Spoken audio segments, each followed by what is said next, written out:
The city streets gleamed under the setting sun, the light casting long shadows across the bustling sidewalks of Uptown.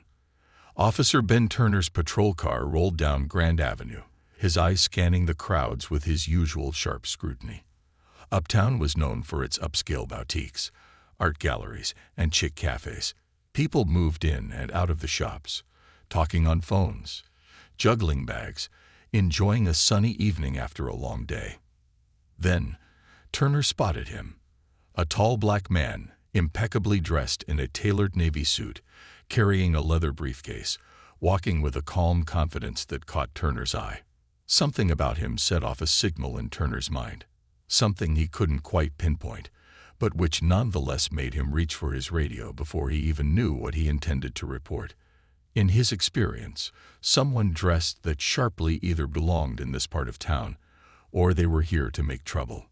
Turner parked his car along the curb and got out, his expression hard, one that his colleagues knew well. This was the Officer Turner face, the look that didn't tolerate nonsense, that had earned him a reputation on the force.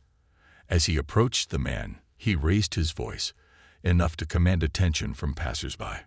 "Hey, you there," Turner called, watching as the man stopped mid-step and turned to face him, a look of mild confusion crossing his face. "Yes, officer," the man responded, his tone polite yet firm, his gaze steady. Turner barely noticed the calmness in the man's voice, his suspicions already gathering momentum. "Mind telling me what you're doing in this part of town?" he asked, the edge in his voice unmistakable. He was meant to be neutral, professional, but something in him resisted as he looked the man up and down. The man's eyes narrowed slightly but didn't waver. "I'm on my way to a meeting, officer," he said simply, no hint of defensiveness, no apology in his tone. Turner scoffed. "A meeting, huh? You got any ID on you?" The man raised an eyebrow. "Is there a reason for asking, officer?" "Reason?" Turner repeated, his tone turning sharper. "My reason is making sure this area stays safe for everyone here. So, I'll need to see your ID." The man gave a small sigh, reaching into his pocket and pulling out his identification. He handed it over without a word. Turner took it, glancing at the name. Derek Grant, Vice President of Community Development. Turner snorted, handing the ID back without much of a glance at Derek's title. "Doesn't mean anything here," Turner said dismissively. "Titles don't stop you from being checked out, you understand." Derek took back his ID and looked at Turner squarely, his face calm, but his eyes bright. "I'm well aware of that, Officer Turner," he replied, a faint trace of irritation slipping into his otherwise calm demeanor. Turner felt his irritation growing. He was used to people being intimidated by him, showing at least a flicker of nervousness, but Derek remained poised, even as Turner let his own attitude show. "Let me ask you something, Mr. Grant," he continued, dragging the name out. "Do you always walk around neighborhoods like this, acting like you own the place?" Derek's lips tightened ever so slightly, but his voice stayed controlled. "I don't believe I'm acting in any way other than how any other citizen would," he replied. "I'm here on business, just like plenty of others, officer." Turner could feel the small crowd that had gathered around them. People were watching, whispering to each other, but he didn't care. "Well, keep it in mind," Turner said, his tone low, as he handed Derek back his ID. "Just remember, you'll be watched." Derek nodded once, his expression unreadable. "I'll remember, officer," he said and turned to walk away. But just before he left, he paused, casting a look back over his shoulder. His eyes met Turner's, filled with a calm determination. "I think we'll be seeing each other again soon." Turner watched him walk away, a strange chill creeping up his spine. He shook it off, telling himself he was just doing his job. The next morning, Turner walked into the station expecting the same routine as any other day: briefings, assignments, and coffee. But today, the station felt different. Officers stood in small groups, murmuring, casting glances at the closed door to the chief's office. New leadership coming in, I heard, one of the officers whispered. Supposed to be some big shake-up. Turner frowned. He'd heard rumors about a new head of community outreach, someone brought in to improve relations between the department and the city, but he brushed it off. He had a job to do and didn't care much about administrative changes. Still, he could feel the tension around him. Turner, briefing room, his sergeant barked, snapping him out of his thoughts. He joined the rest of his colleagues, muttering under his breath as he pushed through the door to the briefing room. Officers were gathered around, their faces turned toward the front of the room. Standing there, a small group of department heads exchanged serious glances. In the center stood the chief, who tapped the microphone to silence the room. "Thank you all for gathering today," the chief began, his tone grave. "We're here to introduce the newest member of our leadership team, someone who will be overseeing community outreach and working closely with all of you. This individual has been brought in to help us build a stronger relationship with the communities we serve." Turner half listened, his attention wandering. He considered slipping out as the introductions went on, but his eyes snapped back to the front when he heard footsteps approaching the podium. There, walking confidently to the front, was Derek Grant, the man from the previous day. Turner's jaw tightened as he took in the sight of the man he had dismissed, standing there with an air of command he couldn't ignore. "Good morning," Derek's voice carried easily through the room. "As some of you may already know, I'm Derek Grant, and I'll be assuming the role of Community Outreach Director. My role here is simple: to ensure this department serves our community with respect and integrity." Turner's mind raced. He remembered every word he'd said, the dismissive look, the cold tone. And now here was Derek Grant, the very man he'd treated with suspicion and disdain, standing at the helm of one of the most important roles in the department. Derek's gaze swept across the room, his words carrying weight and purpose. "Our mission is not just to keep the peace, but to do so with understanding and dignity for every person. We have to hold ourselves to a standard that reflects those values." For a moment, his gaze landed on Turner, his face unreadable, but with a hint of recognition in his eyes. Turner felt his cheeks burn as he remembered his own words from the day before. He looked down, avoiding the gaze of his colleagues who seemed to be glancing at him with curiosity, or worse, knowing smirks. When Derek finished speaking, the officers applauded politely, and the room began to clear out. Turner moved quickly, hoping to avoid any lingering looks or questions, but just as he reached the door, he felt a hand on his shoulder. "Officer Turner," Derek's voice was low but firm. "A word, please." Every muscle in Turner's body tensed, but he nodded, following Derek down the hallway to his new office. Feeling the weight of his colleagues' eyes on him, Derek gestured for him to sit, but Turner remained standing, his expression defensive.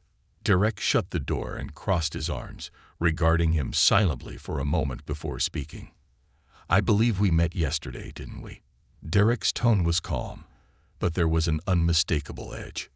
Turner swallowed, feeling a mixture of shame and defensiveness rise in him. "Yes, sir." Derek's gaze held steady. "I'd like to know, Officer Turner, what exactly about me seemed so suspicious to you yesterday?" Turner struggled to find words, but they came out hollow, weak. "I was just following protocol." Derek's eyes narrowed slightly. "Protocol," he repeated, his voice cool. "Or assumptions?" Derek Grant's office was a stark contrast to the bustling energy outside its doors. The space was meticulously organized, with a few tasteful pieces of art adorning the walls and a large window overlooking the city's sprawling skyline. The view seemed almost symbolic, like an invitation to see things from a new perspective. Officer Ben Turner shifted uncomfortably, acutely aware of the tension filling the room. Derek leaned back in his chair, his gaze steady on Turner, who felt small under the weight of it. "I asked you a question, Officer Turner. What exactly about me seemed suspicious yesterday?" Turner cleared his throat, words failing him as he fumbled for a reasonable explanation. But as he searched for something that wouldn't make him sound as judgmental as he'd been, He realized he had no answer. Not a good one, anyway. His mind flashed back to the image of Derek standing on that street corner, composed and well-dressed, minding his own business. Yet somehow that had been enough for Turner to see him as an outsider. He felt a flicker of shame, but masked it with defensiveness. "I was just doing my job, sir," he said finally, his voice unsteady. "I didn't mean any disrespect. I was keeping the area safe." Derek nodded slowly, his expression unreadable. "Safe," he repeated, a faint edge to his tone. "Do you often feel the need to protect this area from people who look like me, Turner?" The words cut deeper than Turner expected, and he struggled to hold Derek's gaze. "It's not like that, sir. I thought you might be out of place." Derek raised an eyebrow, leaning forward slightly. Out of place. He let the phrase hang in the air, its implications sinking into Turner's mind. "So you assumed I didn't belong simply because of how I looked?" Turner's mouth opened, but no words came. He felt the weight of his own actions pressing down on him, the uncomfortable realization that Derek was right. In that moment, he hadn't thought about anything other than his own snap judgment. It was like a mirror had been held up, forcing him to see his own biases clearly for the first time. Derek sighed, his expression softening slightly. "Officer Turner, I'm here to lead, not to shame. But I won't ignore actions that betray the very principles this department is supposed to uphold. My goal is to ensure that every officer here understands their responsibility, not just to protect, but to serve with integrity." Turner shifted in his seat, the weight of Derek's words sinking in. He'd always thought of himself as someone who upheld the law, someone who was fair and principled. But now, he couldn't ignore the truth. He treated Derek with suspicion, not because of anything he'd done, but because of his own ingrained assumptions. And now that same man sat across from him, not only as his superior, but as someone who had seen right through him. Derek leaned back, studying him thoughtfully. "Look, Turner," he said after a moment, "I'm not here to dwell on the past. I'd rather focus on what we can do moving forward. But I need to know that you're willing to work on this, to recognize where things went wrong, and make the necessary changes." Turner nodded, feeling the flicker of defensiveness fade into something else, a quiet, reluctant humility. "I understand, sir," he replied, his voice softer. "I'll work on it." Derek gave a slight nod. "Good, because we've got work to do. Real work." A tense silence settled between them, but Turner could feel a shift, a subtle but unmistakable understanding. He'd been called out, but not condemned. And as Derek dismissed him, he left the office with a feeling he hadn't expected, a strange, newfound respect for the man he'd once judged. Over the next few days, Turner's mind was a storm of reflection and restlessness. He tried to resume his duties with the same energy he'd always had, but it wasn't the same. Everywhere he went, he felt Derek's words echoing in his mind. His routine patrols took on a different tone as he found himself questioning his instincts, reevaluating the people he encountered. Every interaction seemed loaded with meaning, a constant reminder of the ways he needed to improve. At night, the silence in his small apartment felt louder than ever. He found himself replaying the encounter over and over, feeling both anger at himself and confusion about what he was supposed to do next. For years, he'd prided himself on being a sharp officer, someone who could size people up in seconds, relying on his instincts. Now those instincts felt flawed.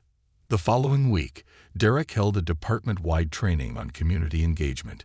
It was a mandatory session, a priority initiative, as the chief had called it. The room was filled with officers, most of whom sat with arms crossed, exchanging skeptical glances. Turner took a seat near the back, hoping to avoid any direct attention. Derek took his place at the front, his expression composed but serious.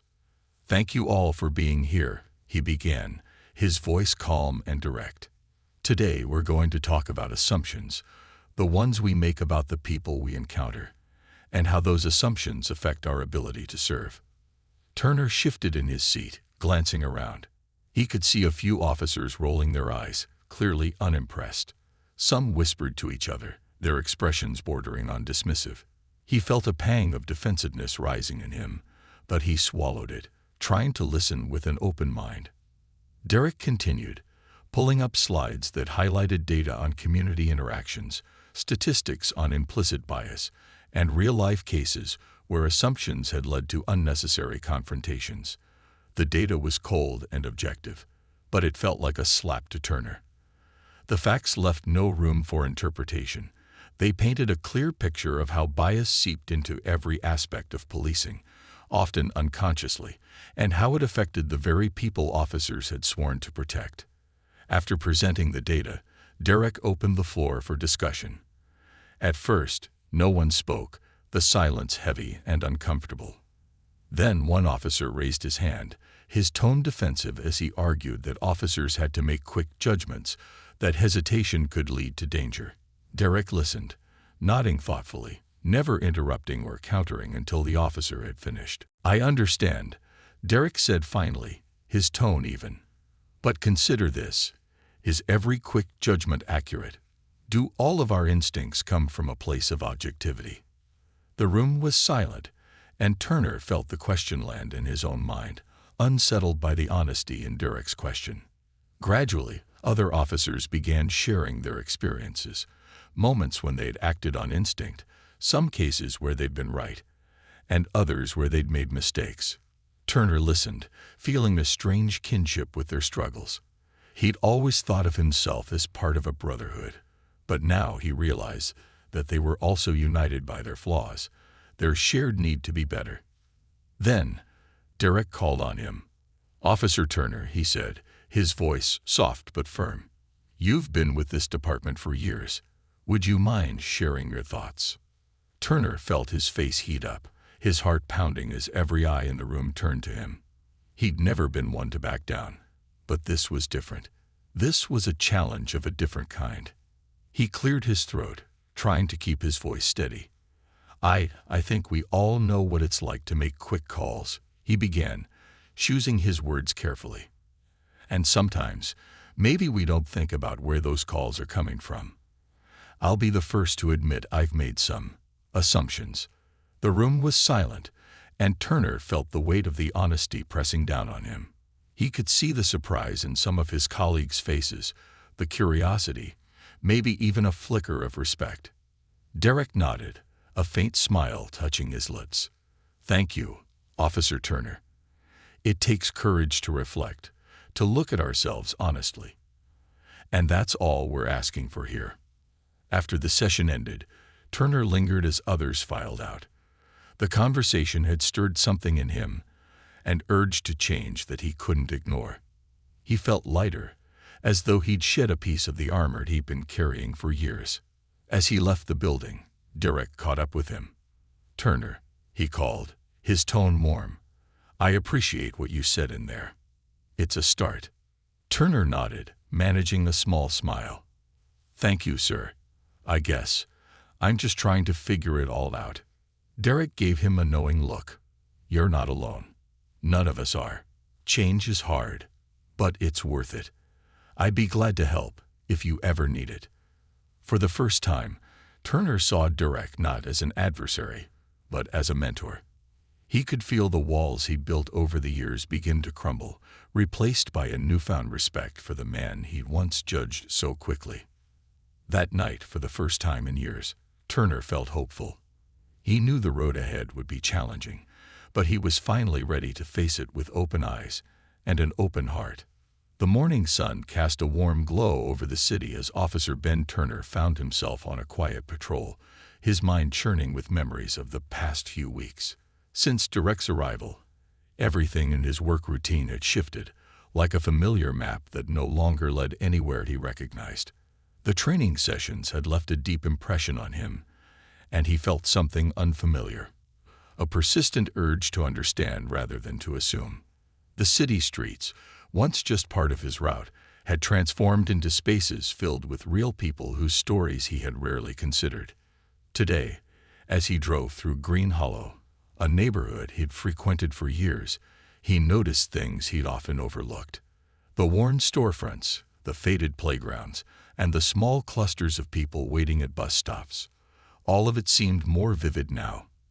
In the past, he'd viewed these areas with an unspoken assumption, categorizing them as problem zones without much thought. But now, he questioned his own perceptions, wondering how many times he had let his assumptions color his actions. The radio crackled, pulling him from his thoughts. Unit 17, respond to a minor dispute at Chester's Deli on 5th. 2 individuals involved. No weapons reported. Turner recognized the address. Chester's was a small, family-owned shop that served the local community with homemade sandwiches and groceries. He flicked on his lights and headed there, his mind already working on the best approach. He had a choice. He could come in with authority, ready to enforce order, or he could approach the situation differently, trying to understand rather than control. As he pulled up, he saw 2 young men standing outside, voices raised, but without any signs of violence. One of them was Jamal, a teenager Turner recognized from previous patrols. The other was a young man in his early 20s, his face tense with frustration. Turner took a deep breath, stepping out of his car slowly. "Hey there," he said, keeping his tone calm and even. "What's going on here?" Jamal turned, his face softening slightly when he saw Turner. "Officer Turner, it's just a misunderstanding," he said quickly. "We're just talking things out." The older young man, however, wasn't as receptive. He crossed his arms, looking Turner up and down. "Yeah, right. Talking things out until the cop shows up to make it his business," he muttered. Turner felt a familiar flicker of irritation, but took another breath, reminding himself to be patient. "I'm not here to make trouble," he said, holding up his hands. "I just want to help make sure everything's good here. That's all." The young man eyed him skeptically, but Jamal stepped in. "Mike, chill. Officer Turner's all right. He's different." He shot Turner an awkward, almost embarrassed smile, as if even he was surprised by his own words. Turner nodded, grateful for the support, but kept his focus on Mike. "Look, if there's a misunderstanding, maybe I can help clear it up. Chester's is a place for the community. I'd hate to see anyone leave feeling unwelcome." Mike's posture relaxed a fraction, though suspicion lingered in his eyes. "All right, fine," he said, exhaling sharply. "Jamal and I were just arguing about some dumb stuff. Friends talking trash, you know." Turner nodded, keeping his tone light. "Yeah, I get it. We all have those moments." He paused, letting his gaze soften. "But if I can offer a word of advice, friends don't let small things ruin a good relationship. Life's too short for that." The 2 young men exchanged glances, and after a beat, Jamal chuckled, clapping Mike on the shoulder. All right.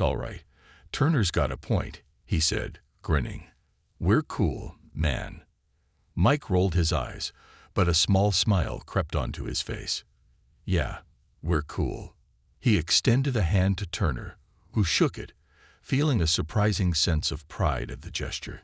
As Turner watched them walk away, a wave of relief and satisfaction washed over him. For the first time in his career, he had resolved a situation without force, judgment, or assumptions. He'd been part of a solution rather than part of the problem, and it felt good. Just as he was about to leave, his radio crackled again. "Officer Turner, report to the station immediately. Commander Grant wants a word with you." Turner's heart skipped a beat. Derek had been quiet lately, focused on implementing more changes across the department, but this was the first time he'd summoned Turner directly. Turner drove back to the station, his mind racing with possibilities. Had he done something wrong? Had someone filed a complaint? When he arrived, he found Derek waiting in his office, leaning back in his chair, his expression unreadable. "Take a seat, Officer Turner," Derek said, his tone formal but not unkind. Turner obeyed, sitting stiffly across from him. Derek glanced at a file on his desk, then looked up. "I heard about the call at Chester's Deli." Turner felt a pang of anxiety, but kept his face neutral. "Yes, sir." Derek nodded, flipping through the file. It sounds like you handled it well. No arrests, no conflict, just a peaceful resolution. Turner blinked, surprised. I tried to de-escalate, sir. Thought it might be better to let them work it out on their own terms. Derek's lips curved into a slight smile. And that's exactly what we're hoping to see, Officer Turner. That's the kind of policing this department needs: restraint, empathy, and a willingness to let people sort things out without interference. He closed the file, his expression softening. I'm proud of the progress you're making. Turner felt an unexpected swell of gratitude. He'd spent his whole career earning respect through authority and control, but here he was, feeling a deeper pride for something as simple as understanding.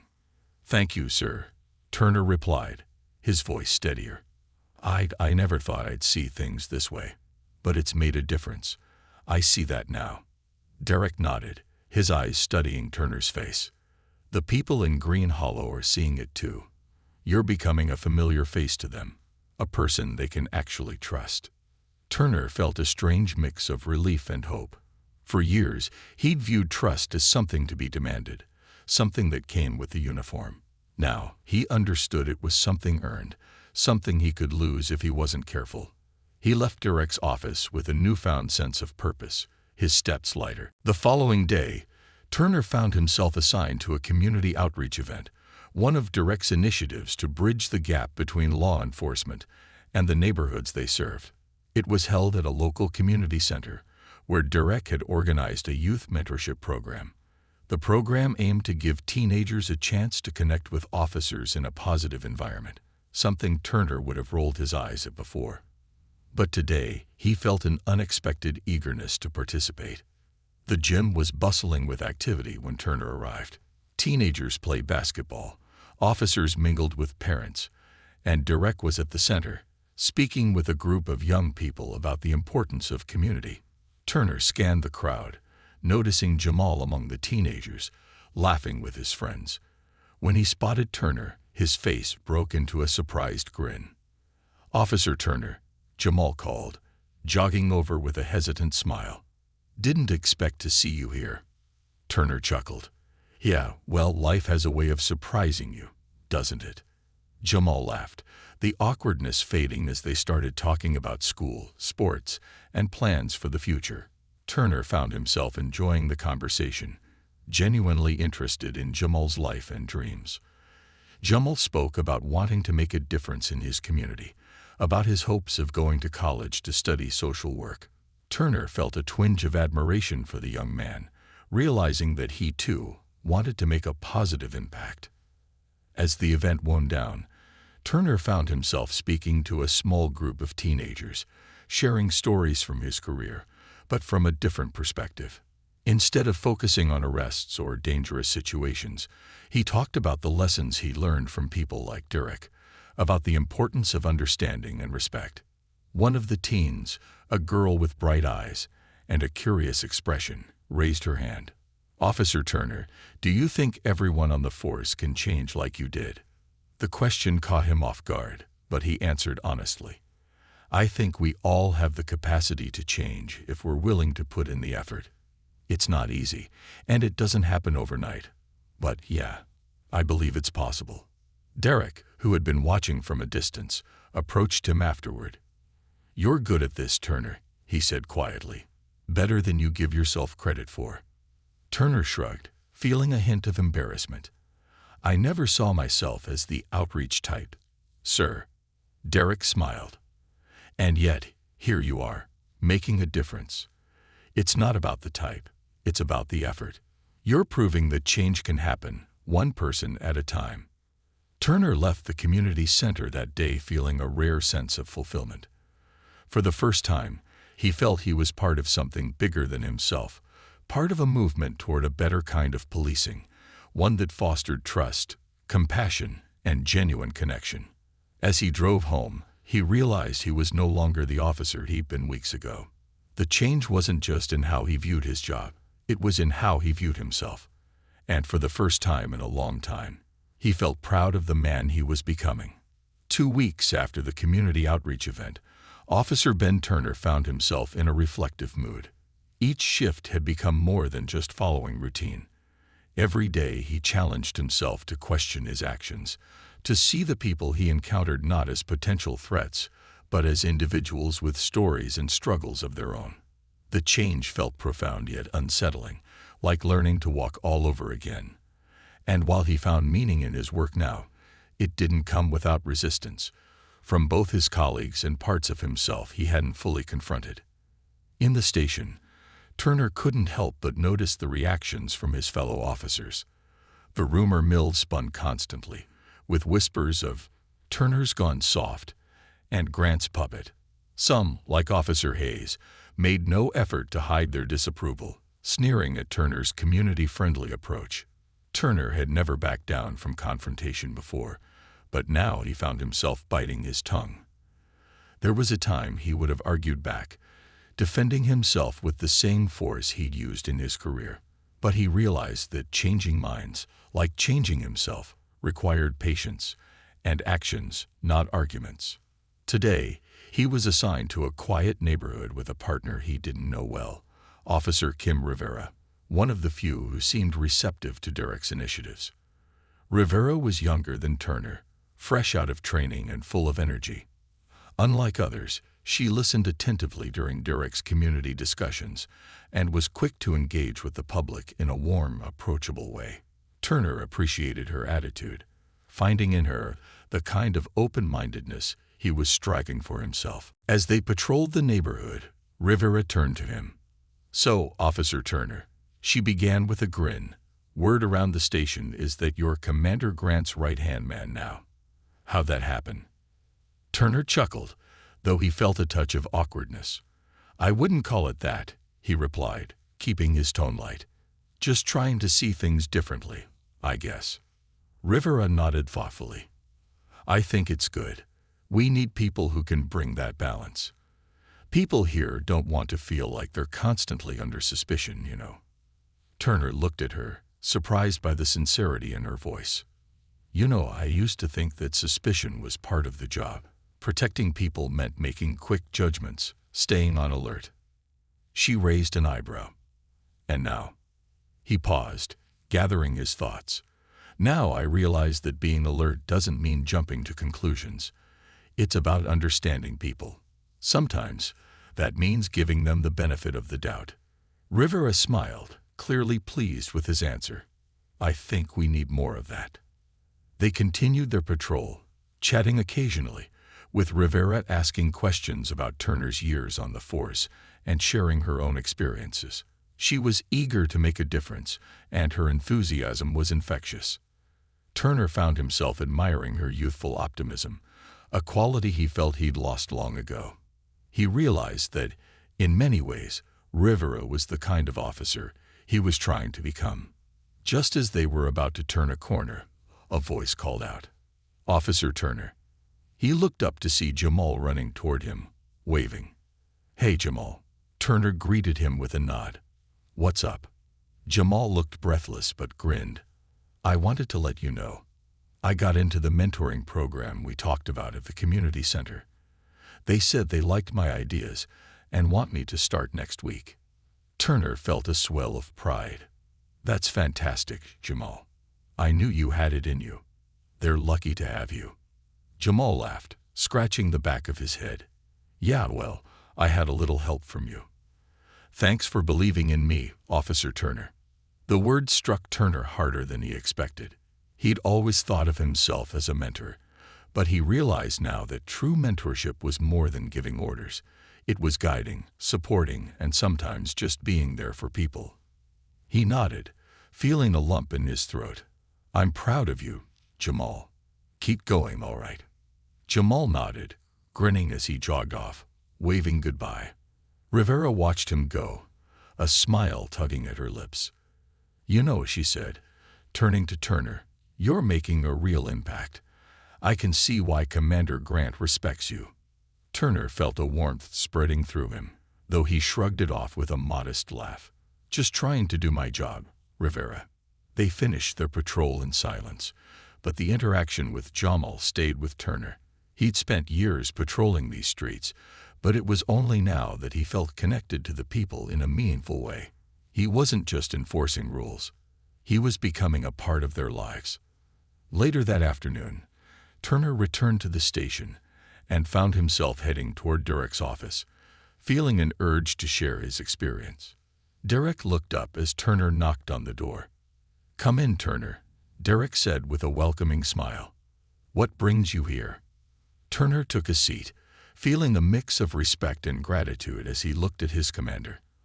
"I just wanted to say, thank you, sir," he began, his voice steady, "for giving me the chance to see things differently, for believing that I could change." Derek studied him for a moment before nodding. "Change is never easy, Turner. It takes courage to confront our own flaws. I respect that you've done it, and that you're continuing to do it." They sat in silence for a moment, both men reflecting on the journey they'd undertaken together. Finally, Derek spoke. "Turner, I want you to know something. The reason I'm here, the reason I'm so committed to this work, it's because I've seen what happens when officers don't make the effort to understand the communities they serve. I've seen the harm it can cause, not just to the people, but to the officers themselves." Turner nodded, feeling the weight of Derek's words. "I get it now. The damage goes both ways." Derek leaned back, his gaze thoughtful. "Exactly. And that's why I'm proud of what you're doing. You're not just changing yourself. You're setting an example for the entire department. Whether they realize it or not, people are watching you, Turner. They're seeing what's possible." Turner felt a surge of emotion, a mixture of pride and responsibility. He knew that his journey was far from over, but for the first time, he felt he had a purpose that went beyond the uniform. That night, Turner sat at home, replaying the events of the day in his mind. He thought about Jamal, about Rivera's encouraging words, and Derek's unwavering belief in him. For the first time, he felt a deep sense of peace, a certainty that he was on the right path. He knew that there would be challenges, that he would face resistance from within the department and from his own instincts, but he was ready to face them, knowing that he wasn't alone. As he settled into bed, his phone buzzed with a message. It was from Jamal, a simple text that read, "Thanks for everything. You're making a real difference out here." Turner stared at the words, a small smile tugging at his lips. He put the phone down, feeling the warmth in his chest that he hadn't felt in years. He drifted to sleep, his mind filled with hope for the future and a renewed determination to keep moving forward, one step at a time. The next few weeks saw Officer Ben Turner embrace his new approach with greater commitment. The shift didn't happen overnight, but each interaction felt like another brick laid in the bridge he was building between himself and the community. He saw the difference in how people reacted to him, kids waving as he passed, shop owners nodding in recognition, and residents offering smiles instead of wary glances. Not everyone on the force was supportive, though. The skepticism from his colleagues hadn't disappeared, and Turner sensed it more than ever. Officer Hayes, in particular, had taken it upon himself to challenge Turner at every opportunity, making a point to cast doubt on the soft policing that Turner now embodied. One rainy afternoon, as Turner sat in the station's break room, Hayes walked in, giving him a disdainful look. "Well, if it isn't our resident community ambassador," he sneered, tossing his wet jacket onto a chair. "How's life on the PR squad, Turner?" Turner, who had grown used to Hayes's jabs, kept his calm. "Just doing my job, Hayes." "Yeah? Funny. Last I checked, our job was to keep people in line, not to play counselor," Hayes retorted, his tone laced with contempt. "You think any of those people actually respect you? You're just making yourself look weak." Turner set down his coffee, his gaze steady. "Respect goes both ways, Hayes. I'm finding that people respond to us when we give them a chance." Hayes let out a sarcastic laugh. "Give them a chance? Listen to you. Next thing, you'll be telling us to hold hands with the criminals. These people don't need chances, Turner. They need to know who's in charge." Turner took a slow breath, fighting the urge to snap back. He'd come to realize that arguing with people like Hayes wasn't the answer. "People deserve dignity, Hayes," he said quietly. Our job isn't just to control, it's to serve. And if we don't respect them, how can we expect them to respect us? Hayes rolled his eyes, muttering something under his breath as he grabbed his coffee and left the room.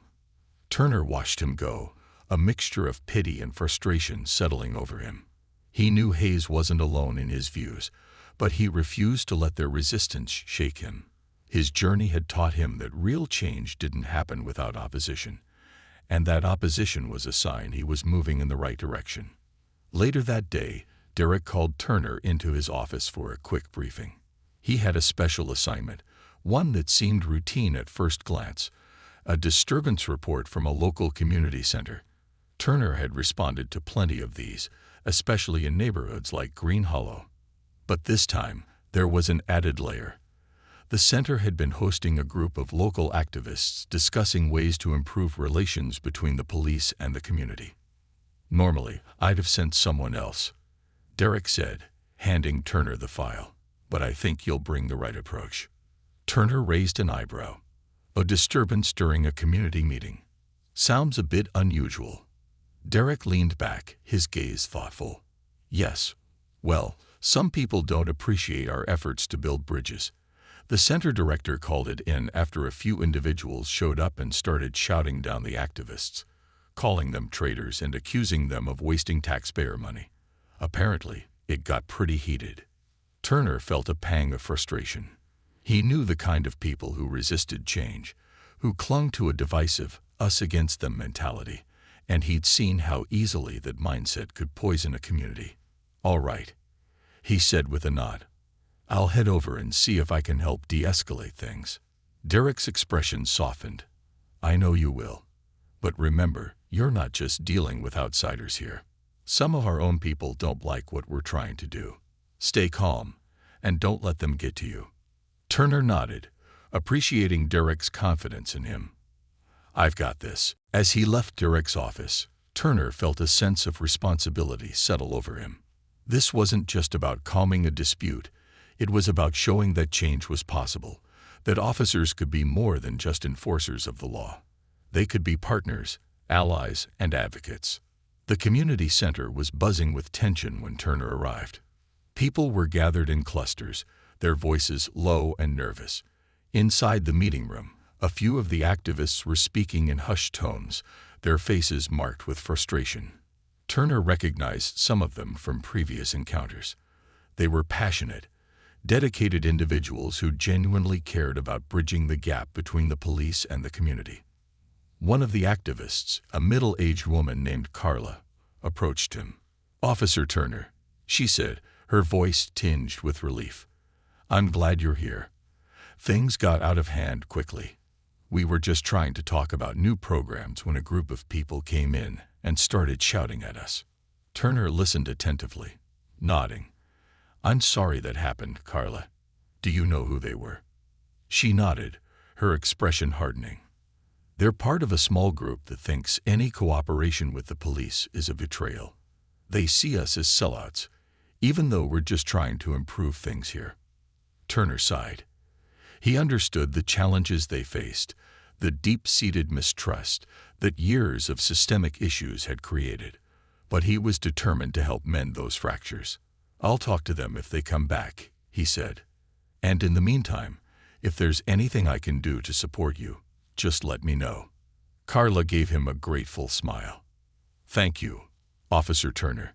It's people like you who give us hope. Just then, a voice rang out from the entrance. Turner turned to see three men walking in, one of whom was glaring at him with open hostility. The man in the lead was tall and broad-shouldered, with a hard-set jaw and a fierce gaze. He looked around the room, his eyes landing on Carla and the other activists. Look at this, the man sneered, his voice carrying through the room. More of our tax dollars going to waste so the cops can play nice. Turner stepped forward, his posture calm but firm. Gentlemen, I understand you have concerns, but disrupting this meeting isn't going to help anyone. The man's gaze snapped to Turner, his expression twisting with contempt. Oh, look, a cop here to tell us what's good for us. How much are they paying you to babysit these folks, officer? Turner held his ground, refusing to be baited. "I'm here because I want to be," he said evenly. "These people are working to make things better for everyone. We're not enemies here." The man scoffed. "Spare me the speech. I've seen what you people do. This whole community outreach thing is a joke." Turner felt a flicker of irritation, but kept his tone controlled. "It's not a joke to the people who live here. They deserve to feel safe, just like anyone else. And that starts with understanding, not division." The man stepped closer, his gaze challenging. "You think we're gonna stand by while you brainwash these people into trusting the cops? There's nothing to trust. We know how this ends. More promises, more lies, and nothing changes." Turner took a steadying breath, choosing his words carefully. "I get it. I know there's been a lot of talk and not enough action, but that's what we're trying to change. It's not going to happen overnight, but we're working on it. And if you have concerns, I'm here to listen." The man paused, his eyes narrowing. Turner could see the anger there, the bitterness born of years of disappointment and betrayal. But he also saw a flicker of something else, uncertainty, maybe even curiosity. Slowly, the man shook his head. "Fine. Let's see if you're different," he muttered, glancing at Carla before turning to leave. The other two men followed, casting Turner a mixture of wary and begrudging looks as they left the room.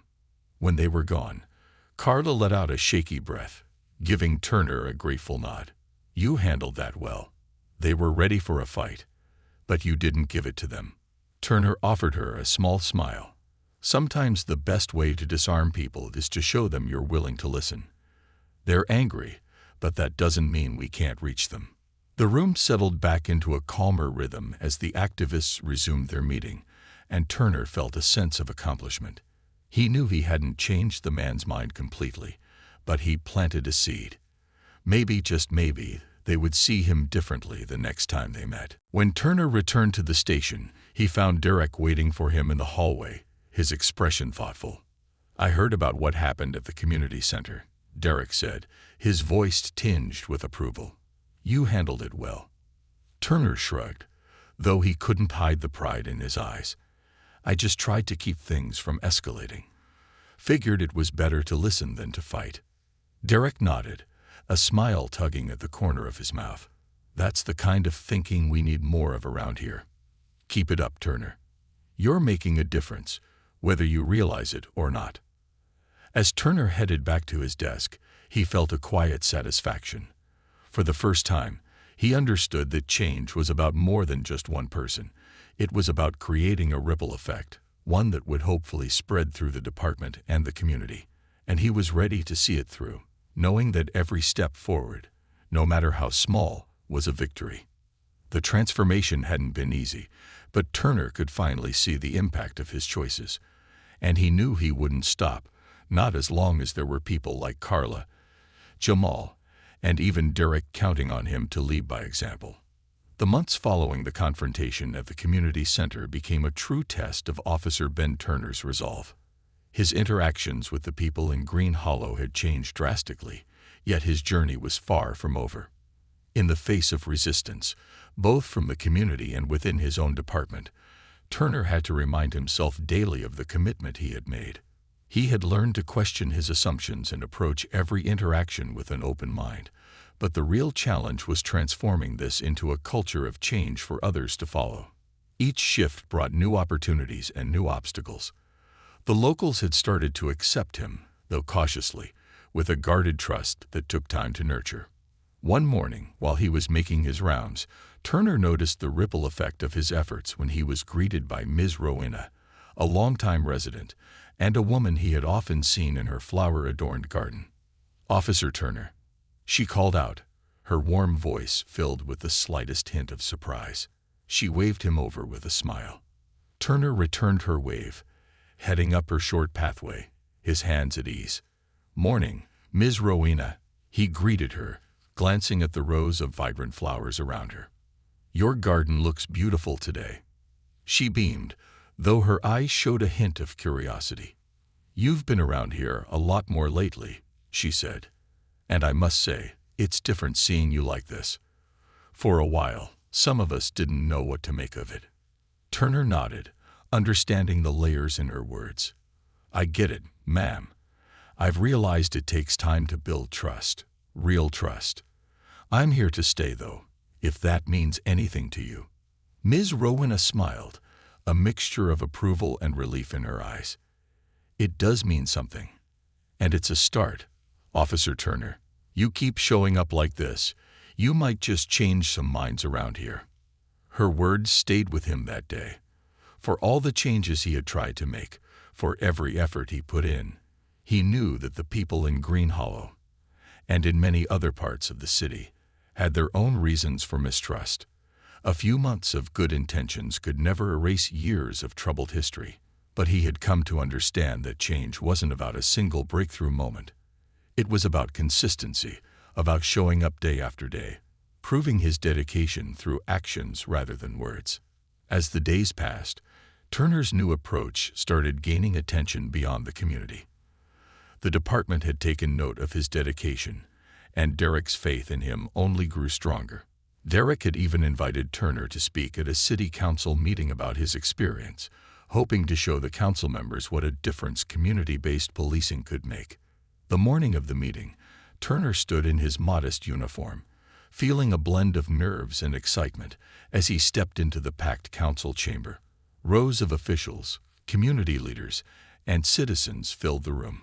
He glanced around, catching sight of familiar faces from Green Hollow. Ms. Rowena, Carla, even Jamal, all present to support him. His eyes met Derek's, who gave him an encouraging nod from the back of the room.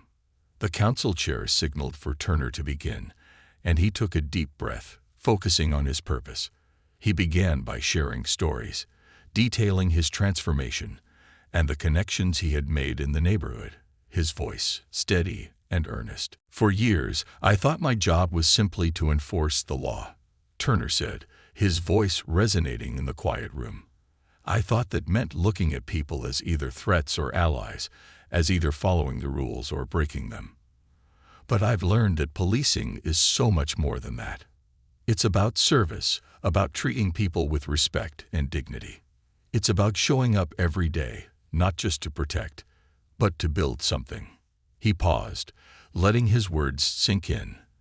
The council members watched him, some with thoughtful expressions, others with surprise. He continued, his voice steady with conviction. Change takes time, he said, and it requires all of us to be willing to listen, to challenge our own assumptions, and to build relationships based on trust. It hasn't been easy, and it won't happen overnight, but I'm committed to it.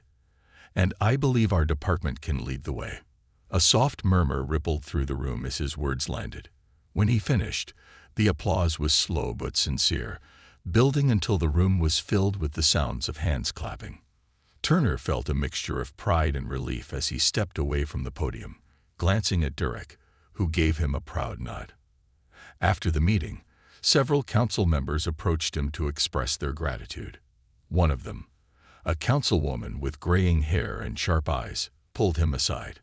Officer Turner, she began, her voice warm, you've given this city something we've needed for a long time.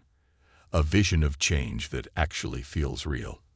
I can't promise things will be easy, but I'll be supporting your efforts. Keep going. Her words meant more to him than he could express, and he left the council chambers that day feeling a renewed sense of purpose. But not everyone was convinced. When Turner returned to the station that evening, he saw Hayes leaning against the wall near his desk, arms crossed, with an expression that screamed disdain. Well, look at you, Hayes sneered. Big man at the council meeting.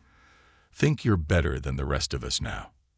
Turner, exhausted but unwilling to engage in yet another confrontation, kept his tone calm. It's not about being better, Hayes. It's about doing right by the people we serve. Hayes rolled his eyes, stepping closer, his voice low and bitter. Save the speech, Turner. You're just making it harder for the rest of us. Those people out there don't care about us, and you're fooling yourself if you think they do. Turner took a slow breath, choosing his response carefully. They care when we show them we care. Hayes. I've seen it. You can choose not to believe it, but it doesn't make it any less real. For a moment, Hayes looked at him, something unreadable flickering in his gaze. But then he let out a scoff, turning on his heel. Keep playing hero, Turner. See how long it lasts. As Hayes walked away, Turner felt a pang of sadness. He knew Hayes's anger stemmed from years of disillusionment, a loss of hope that had hardened into cynicism. He wished there was a way to reach him, to show him what was possible. But he also understood that change couldn't be forced. It had to come from within. That night, as Turner drove home, he replayed the day's events in his mind. Despite Hayes's words, he felt a deep satisfaction, a quiet confidence that he was finally living up to the ideals he had once only pretended to believe in. He had come to see his role as a bridge, a connection between the community and the department, and he was determined to keep building it, even if others refused to join him. The next morning, Turner returned to his patrol in Green Hollow. As he walked the familiar streets, he was met with nods and waves, small gestures that reassured him he was making a difference. He spotted Jamal outside a local shop, and the young man waved him over, grinning widely. "Officer Turner," Jamal called, his voice filled with excitement. "Guess what? They accepted me into the leadership program for next summer." Turner felt a surge of pride. "Jamal, that's incredible. I knew you had it in you." Jamal chuckled, a glint of mischief in his eyes. "Yeah, and I wouldn't have even tried if you hadn't told me to go for it. Maybe you're not so bad after all, Officer Turner." Turner laughed, clapping Jamal on the shoulder. "I'm just glad you gave me a chance, Jamal. Keep working hard. You're going to make a big difference." They parted ways, and Turner continued his patrol, his heart lighter than it had been in years. He realized that his journey had come full circle, not because he had reached some grand resolution, but because he had embraced the ongoing process of growth. He was no longer the officer who assumed, who acted on impulse, who hid behind authority. He had become someone who listened, who connected, and who cared. As he walked down the street, he felt the eyes of the community on him, not with suspicion, but with trust. And for the first time, he felt he truly belonged, not as an officer enforcing rules, but as a part of the community he had learned to serve. In the months that followed, Turner's example inspired others in the department. Some of his colleagues began to adopt his methods, quietly observing the change he had brought to Green Hollow and realizing it could be possible in other neighborhoods as well. Derek's vision of a department grounded in respect and compassion was slowly, steadily taking root. And as for Turner, he continued to show up, day after day, knowing that each small step forward was a step toward a better future. His journey had taught him that redemption wasn't about a single moment, but about the courage to keep moving forward, to face one's flaws, and to strive for something better.